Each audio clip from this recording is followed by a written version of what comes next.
So quick background on me. I was pre-med, so when you look at my LinkedIn and you see Bachelor of Science, it's not Bachelor of Science of Computer Science, it was actually Life Sciences. So I was intending on being a doctor. I worked in a teaching hospital at UCLA for about 3 years and then pivoted and found myself in software. Part of that journey is I'm always learning. And I always look forward to this event. Luke, I learned from you, and Rajesh, I learned from you, and I'll continue. And if you look at, Anand yesterday, he probably would have said, I don't swear like Anand. I don't know who watched Anand yesterday, but very inspiring for the CEO of Insight. But profitable growth is hard, but it is possible. And hopefully I can share some nuggets with you of our story and how we got there. Scaffolding is critical. And I'm going to share with you, I think from the onset, you have to have this mindset of building from day one of thinking profitable. A shocking statistic, 28% of the publicly traded companies were not profitable in 2021. How is that possible? Crazy statistic. It's my own money, and it's my co-founder's money. And for like many of you, you put your own hard work money in here, spend it wisely, right? There's a lot of things you can spend money on, but you got to say no a lot. And if you do A and B, and I thank Nathan because I have control of the company, right? He's been a big help to make sure that I stay control, that we have ownership of the company. So that's one, is the foundation we're going to talk about. Number two is, particularly in a down economy, figure out ways to remove buyer friction. We're a sales-led growth company. Many of you here might be product-led growth, but we actually have to do some hard work to convince customers of value. Part of that is we do everything for the buyer, and I'll share with you what I mean by that. And as a new vendor, as a company that's never spent $1 on marketing, that has no brand recognition, you have to de-risk it for the customer to adopt you as a new vendor. And then what I call escape from velocity. I believe we're on the front end of escape from velocity, and I'll tell you how we got there and what we plan to do that. And you really have to differentiate yourself by offering something unique and different. Offer something everyone needs. I feel we have something that every B2B sales organization needs, and I'll show you what that means. And get inside this trust circle. What we have going on is our buyers are bombarded. Email, in-mail, phone calls, and they're blocking us. So if you get inside the trust circle to get that first meeting, it's highly valuable, and I'll share with you how we're able to achieve that. So Modigie is basically a software as a service that boosts sales rep productivity, and we drive revenue through efficiency. And so 40%, we're finding about 40% of contact data that reps use to prospect is inaccurate. It's a shocking statistic, but it's real. And so what Modigie does is we fix this inside Salesforce before a sales rep makes a phone call. 40% inefficiency. In today's economy, you have to provide revenue outcomes or efficiency. So what we do is we sit inside Salesforce, we monitor leads and records that are going to go into a cadence or sequence, SalesLoft, Outreach, I'm sure you've heard of them. And then that's when we act. So we inspect every record, make sure it's accurate. If it's not, we quarantine it, or we fix it. And it makes reps extremely productive. So that's my little spot in the Salesforce ecosystem. So we have a tab, and that is functionally where we place our information, and it gets mapped to the dialers, it gets mapped to the sales engagement tool. And we look and feel just like Salesforce. And what it gives me is the ability to reach what I feel is about 70% of the B2B market, which gives us a little bit of leverage.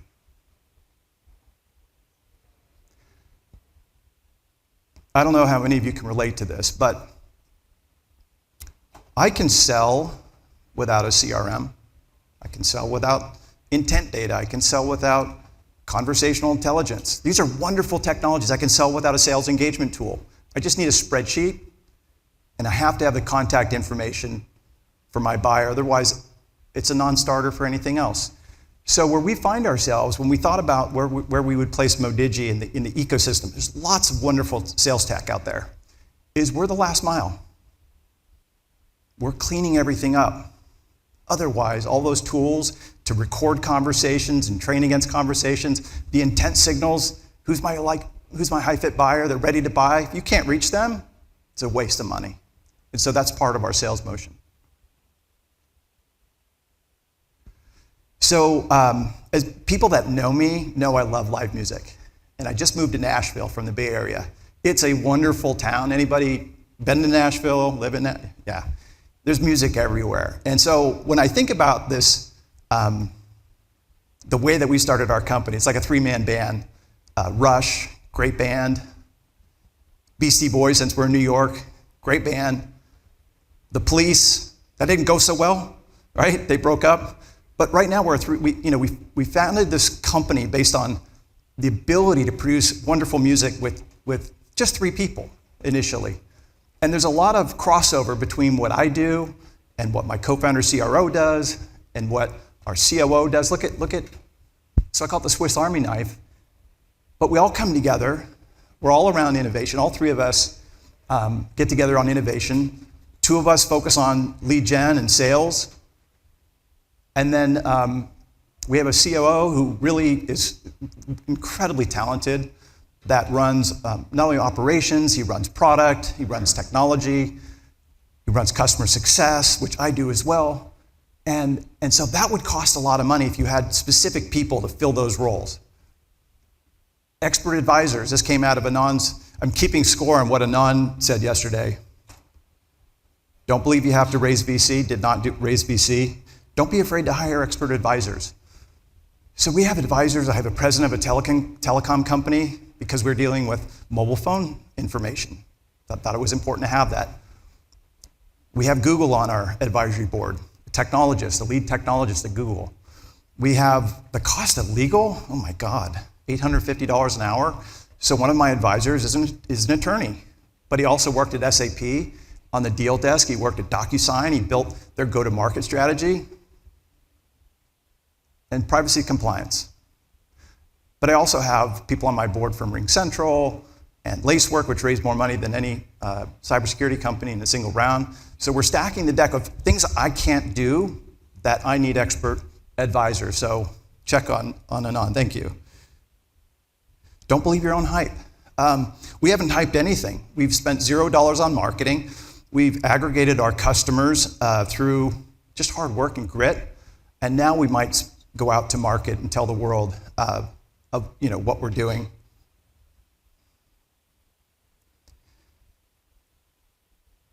Don't sell only to startups. That was another thing Anand said yesterday. We actually started out upstream. So the majority of our revenue as a new company comes from companies that are worth over $1 billion. I'm going to share an example of a company that's worth $25 billion that we're working with. Don't hire salespeople before you can sell. And I'm going to come back to this. That 1.7 that we did last year, it's a small number. I've been dealing with hundreds of millions of dollars of numbers when I've worked in sales leadership. That's just 2 people selling. That's me and my co-founder. So now that we know, I'm trying to go back. How do you? Is there no back button? Anyway, so the idea is that just two of us selling accomplished that. And what I feel good about is we have the feedback loop from every client engagement. So I was determined to be on every install of our software, which takes 2 hours to install and set up in Salesforce, to be on so I can get the feedback loop to improve our technology. So yeah, don't hire. We just hired our first salesperson because now we've mastered what the sales cycle looks like.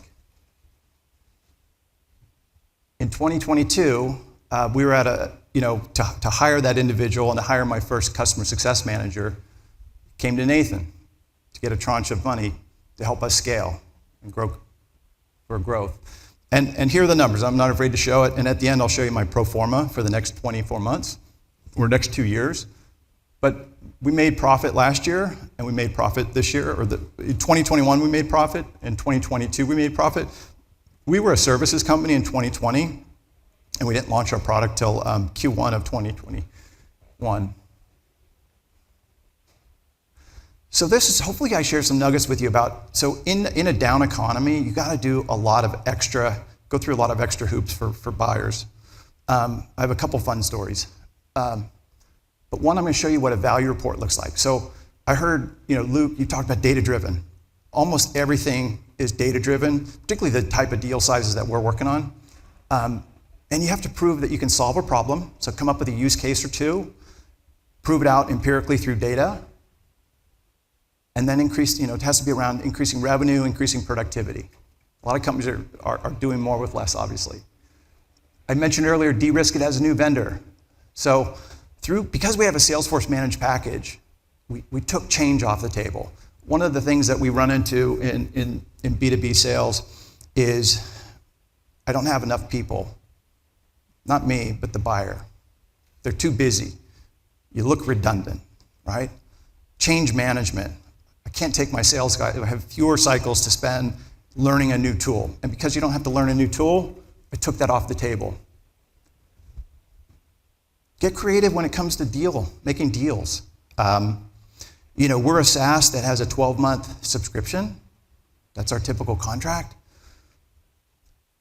But if our buyer says, listen, I need assurances that if you shit the bed, that we can get out. And so on occasion, we'll do a 3-month contract where we have specific metrics that we have to hit and be bold, and we can hit them.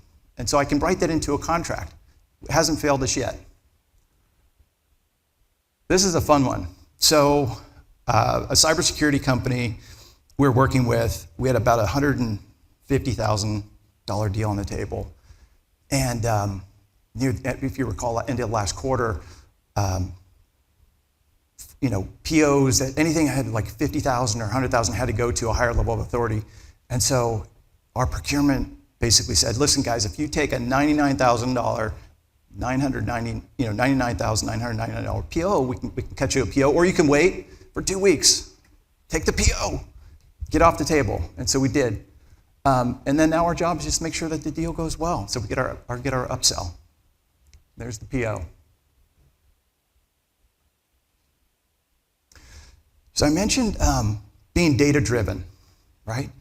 And data-driven basically is our buyer became RevOps. RevOps became a really popular title recently, where they oversee the disciplines of marketing, sales, customer success. And their role is to extract as much revenue per headcount as possible. So we had been building this revenue model or calculator to show the impact of our software solution. And it really stems back to, and I'm going to show you what a data diagnostic looks like, is what comes from the outset that we can build around. Is it a 30% improvement? Is it a 40% improvement? What's that improvement look like? So this is an example. It's a big number. It's a big number. And we have an insertion strategy because not all companies want to spend that kind of money, even though you can show a 2,200% ROI. I never thought I'd be doing ROIs again, but right now that's the kind of level of conversations we're having. And again, there's a revenue output. Job to be done. RevOps needs more revenue with the existing headcount. So we show them that. And then we show them, listen, if you do nothing, it costs you money too. So you have a choice. You can give me 300,000 and I'll produce a lot of revenue for you. I'll help your reps produce revenue. Or you could do nothing and it's a cost burden. So those are some of the techniques that we use. Now I talk about escape velocity. Escape velocity is really to differentiate yourself. I feel I'm going to show you something that everyone needs. We call it go-to-market data diagnostic. I mentioned to you that we're finding 40% of contact data is inaccurate. Think about the cost. 10 SDRs cost about $1 million a year, times 40%, that's $400,000 of lost productivity. A non-disruptive solution, more deal flow. So we've been fortunate enough to come up with something that is really frictionless, that others will talk about on our behalf. Get the insertion. So I mentioned We've already showed like a proof of value, right? But those price points, there's a lot of consolidation in budgets. So I'm willing to take smaller deals that are maybe 25% of the size, $25,000 deals, $50,000 deals, just to get the insertion, get a small order, and then earn the customers through customer success a time to value, right? And I would urge you all to do the same. So this is where it starts for us. I mentioned that I was pre-med. So when I think about my upcoming doctor's appointment, new to Nashville, so I have to go to my new primary care physician. When you're my age, you do the PSA test, and there's a lot of things. You want to know what's going on. You do that through a blood test. This is my version of a blood test. So what we do is we take the last 15 or 30 days of contact data that companies paid their reps to use to prospect and effectuate engagement. Here's an example of a $25 billion cloud services company. They thought they had mobile phone coverage is what our big bet is, right? That's what we're specialized on. That they had 28% mobile phone coverage. They didn't understand. They thought it was higher. 68% of those phone numbers were wrong. They also had 9.8% of the prospects had changed jobs. That's another thing we do. We look at, are people still at the target company? Are prospects still at the target company? Have they changed? Is John Smith still at eBay or is he at Amazon? So they effectively have in access of 91% of the market. They had no idea. That never had visibility before this diagnostic. In over 147 reps last year, 500 meetings, upside down. Less than 1% call to connect rate. It's all because of that, bad data. So this one, what we've decided to do is take this data diagnostic, and we've built a network of ambassadors, okay? And that's how, I mentioned earlier, like getting in the circle of trust, you have so much bombardment that there's only so much mind share to get. And so what we've built is a program called an ambassador program. So we have started, and actually this is old already. Mandy updated that. We have 12 ambassadors, 12 of the top 300 influencers on LinkedIn recommending and promoting Modigie. Not Modigie the company, but Modigie the data diagnostic. It's a free diagnostic to see the impact of inaccurate information and our ability to fix it. So as I mentioned, if I execute, there's no reason I doubt that I can. I'm sharing with you my pro forma. As a founder, I'm not giving up equity to VCs. That's $3 million. I can spit off $3 to $4 million of EBITDA over the next 2 years. And I feel really good about that. So what I shared with you is if you're lucky enough to get a band together of people who complement each other, who have different skill sets, that's a great start. Spend your money wisely, outsource everything you can. I like to say be a need to have versus a nice to have. Lower the barrier to entry. Do everything for your customer. Make it easy for them to buy and partner with you. And then the escape velocity. Find your version of offering something that didn't exist, that everybody needs. And that's it. Thank you.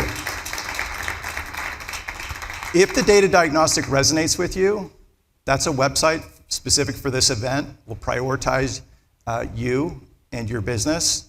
But you'd have to act pretty fast on that because we're getting really busy. Thank you.